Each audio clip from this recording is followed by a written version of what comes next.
Skid Row began in the 1870s when hotels opened to serve an influx of seasonal laborers.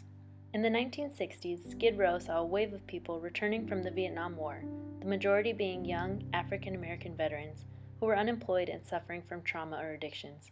Today, 39% of Skid Row's population are African American, 29% white, and 25% Hispanic or Latino.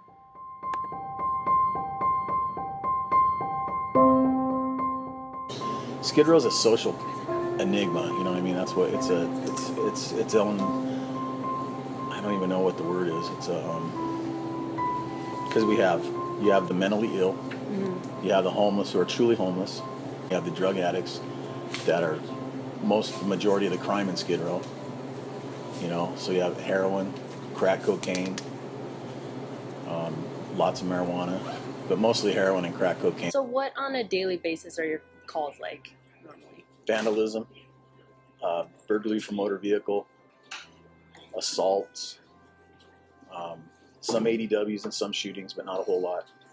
A lot more stabbings because of the type of people on the street. They carry a lot of stabbing instruments, you know, screwdrivers, razor blades, putty knives, regular knives, that kind of stuff. But because those are the kind of things you can walk around with, you can carry it with you. Sometimes, like really violent stuff happens early in the morning. People are running out of dope. You know what I mean? Like they're coming off of their highs. They're getting agitated. We have some state money that goes to like the needle cleanup program where they clean up the needles in the streets, and then they have that. Believe it or not, they actually pay people to pick up human defecation. That unit does that, and they actually. There's like a specific. Police officers actually go out and make sure that they're okay, and follow them around while they pick up stuff in the street.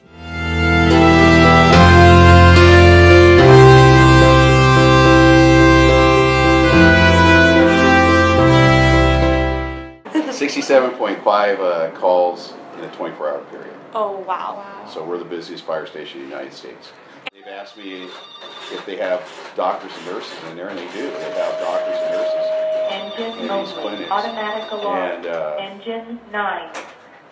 So 621 South Spring Street, cross of West 7th Street. Can't even Channel get 7. paperwork done from the last Metro calls. clear.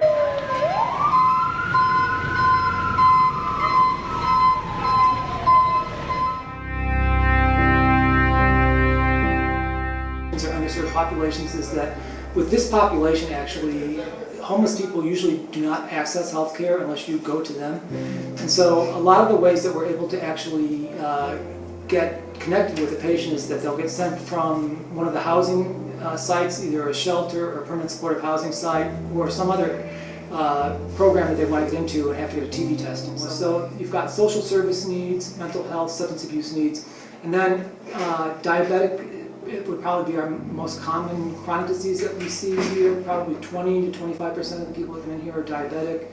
Asthma, emphysema, COPD is very common. Hypertension, dyslipidemia, a combination of all three of those. So we see the same chronic diseases that you can see in general practice are actually seen in this clinic also. The physical problems that these people have are actually very similar to what everybody else gets.